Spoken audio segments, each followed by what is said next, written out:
I never expected her to remember my name, let alone everything else. The corner cafe on Maple Street wasn't much, just a chipped sign, two bright fluorescent lights, and the faint smell of burnt coffee that lingered even after closing. I came here almost every afternoon, more out of habit than anything else. The quiet hum of the espresso machine and the soft murmur of other people typing away or chatting felt less lonely than the empty apartment waiting for me. She was behind the counter today, wiping down tables with slow, deliberate movements.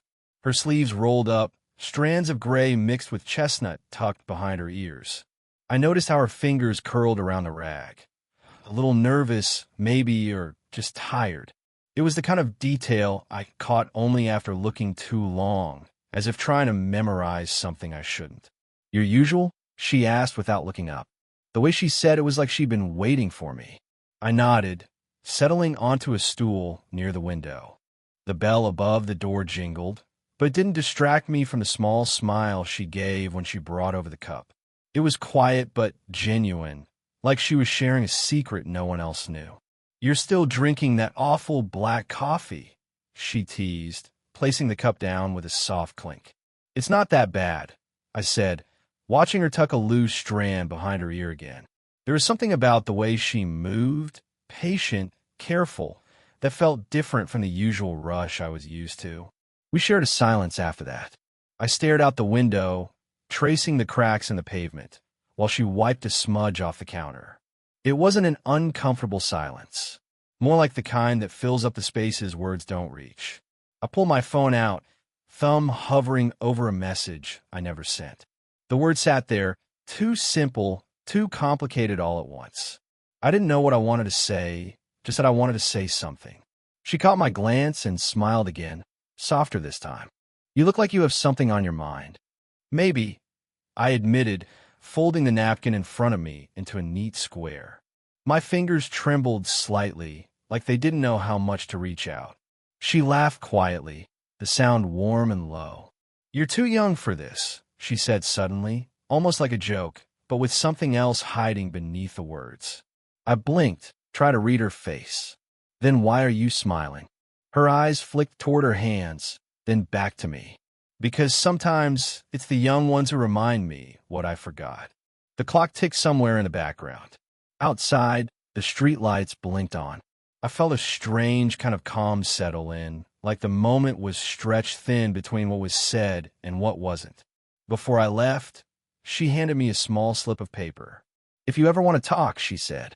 I folded it carefully into my pocket, the weight of it oddly heavy. Walking back to my apartment, I stared at the paper. A phone number, but no words. Was it an invitation? A warning? Or just another moment that wouldn't quite let me go? I didn't know yet, but I wanted to find out. I didn't call her that night. The number stayed folded in my pocket, a secret I wasn't sure I was ready to keep or break. A few days later, the usual rhythm brought me back to the cafe. She was there, quieter than before, as if the space between us had grown just a bit wider. This time, she handed me a cup of tea instead of coffee. The kind with jasmine leaves floating on the surface, delicate and calming. "I thought you might need something softer," she said, setting it down with care. We sat opposite each other in a booth that felt too small for two adults pretending not to notice the weight of the silence. After a long pause, she finally spoke, voice low and hesitant. "I used to come here with my daughter, before she moved away." I nodded, eyes tracing the rim of my cup. "She's out of town now." "Yeah, college." Her smile faltered for a second, caught between pride and something else, maybe loneliness. I miss those days sometimes. The messiness of everything. It was a small truth, shared like a fragile thread between us. I swallowed a sudden lump. I guess I'm stuck in my own mess. She looked at me then, really looked. The way her gaze softened, lingering on the lines around my eyes, made me feel seen but also exposed. I wanted to tell her about the nights I spent staring at my phone, drafting texts to people who never answered, about the fear that I was drifting somewhere I didn't want to go alone, but the words tangled in my throat. Instead, I reached out to help her clear the table, my fingers brushing hers for a heartbeat longer than necessary. She didn't pull away. There was something quietly risky in that small touch. The years between us, the fact that she was my friend's mom, the unspoken rules wrapping around us like a fragile cage. As we stood side by side, washing cups at the sink, the steam rising between us felt like a veil hiding what neither dared say. I imagined what it would be like to lean closer, to bridge the distance not with words, but with something warmer. When she finally turned to me, her smile was soft, almost shy. "You make the place feel less empty," she said. I wanted to tell her she did the same. Instead, I just smiled back and said, "Maybe that's why I keep coming." I don't know why that moment stayed with me. Maybe because it felt like someone finally saw me.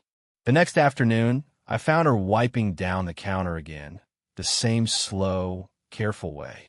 I hesitated before sliding onto my usual stool, the paper with her number still folded in my pocket like a secret I wasn't sure I wanted to keep. She glanced at me, then looked away quickly, folding her hands tight, fingers tapping a nervous rhythm. "Busy day," she said, voice low. "Yeah." I nodded, swallowing something I couldn't name. We fell into a quiet rhythm, the clink of cups and the hum of the street outside filling the space. Then from the doorway, a laugh, bright, familiar. My friend, her son, walked in. He spotted me and waved. She stiffened, eyes flicking toward him for a split second before she cleared her throat and turned back. I felt the weight of the moment, how everything that felt almost possible just became complicated. The three of us in the same room, like the fragile line we'd been tracing, was about to snap. I reached for my cup, fingers brushing hers for a second longer than needed. She didn't pull away, but I caught the hesitation in the way her hand trembled slightly. He came over, dropping a quick, "Hey," and that was enough to shatter the quiet.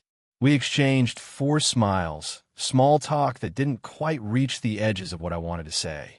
When he left, she leaned closer, voice almost a whisper. "You're not what I expected." Neither of us said what that meant. Instead, I saw the doubt flicker behind her eyes, the line between what was safe and what wasn't. Her breath hitched, the space between us shrinking, too close, then pulling back. I wanted to close the gap, wanted to reach for that fragile moment, but I stopped.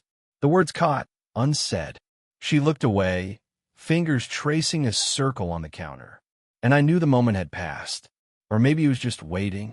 The evening air was cool, soft against my skin as we walked down the cracked sidewalk, the streetlights casting long shadows. She was quiet beside me, her pace slow, like she was measuring every step. I kept stealing glances, trying to catch something, anything, that would explain the tension I felt twisting in my chest. It wasn't just the awkwardness from the cafe. It was something deeper, sharper. "You seem distant today," I said, voice rough from holding back. "Is everything okay?" She stopped, fingers tightening around the strap of her bag. Her eyes looked past me, to somewhere I couldn't follow. "It's not you," she said after a pause that stretched too long. "It's me. I'm afraid." Afraid of what? I wanted to ask, but I didn't. Instead, I waited. "I shouldn't be feeling this," she whispered, voice cracking just enough to break the calm. "You're young. You have so much ahead of you. And me, I'm stuck in the past I can't change." I wanted to tell her that none of that mattered, that I wasn't worried about years or judgments. But my throat was tight. Instead, I reached out, brushing a stray hair behind her ear. My hand lingered, trembling. She didn't pull away, but didn't lean in either. We stood there in the hush between streetlights and quiet houses. "I don't know what this is," she said finally, "but it scares me." The words hung in the air, heavy and fragile. I opened my mouth, searching for the right thing, the right question, but nothing came out. So I just asked softly, "What do you want?" Her eyes met mine, steady but uncertain. And then silence. The next week, the cafe felt different. Quieter, colder. She stopped smiling when I walked in. Her eyes skimmed past me, her hands busy with a new stack of menus. I waited for our usual exchange, the small jokes, the shared silences. But she barely looked up. I thought maybe I'd done something wrong. Or maybe she'd just been busy. So I came back the next day. And the next. But she never asked for my order anymore. One evening, I saw her from across the street, talking on the phone. Her voice was low, strained. I caught a word, X, and then she looked away quickly, as if she hadn't meant to say anything at all. The air between us thickened, the possibility slipping through my fingers. I sent a text, fingers hovering over the keyboard for minutes before I deleted it. The words didn't feel right.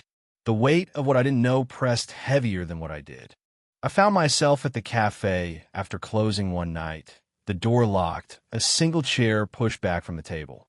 I sat there, waiting for signs she might come back. But she didn't. I didn't feel heartbroken. I felt paused, like life forgot to finish the sentence. The door clicked softly behind me. She was sitting at the kitchen table, the dim light casting long shadows over the clutter, an open book, a forgotten cup of tea. I didn't know if I should stay or leave. My heart pulled one way, my head the other. She looked up, eyes tired but steady. I thought maybe you'd stop coming, she said, voice low. I shrugged, fingers twisting a napkin. I wasn't sure if you wanted me here. A pause, heavy with everything we hadn't said. I'm scared, she admitted, voice almost breaking. Of what this means. Of what we might lose. I nodded, the weight settling deep. Me too. Neither of us reached out first. Then, slowly, her hand moved, resting lightly on mine. No promises. No words. Just a quiet, shared understanding. Okay, she said softly. And that was enough. Months later, the cafe felt like home again.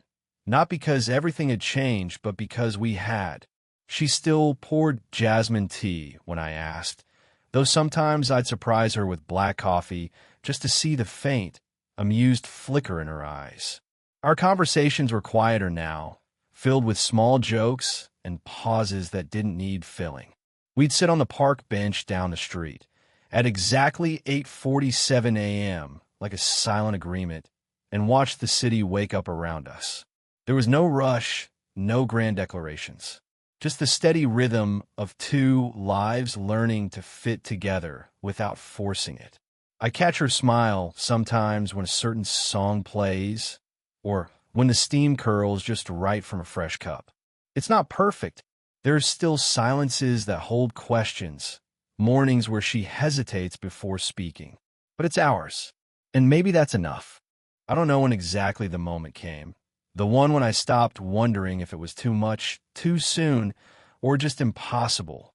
All I know is when she hands me the thermos, she always forgets to bring back, and I pretend not to notice the way her fingers brush mine. I think we understand something only we could ever really see. That sometimes the quietest moments carry the most.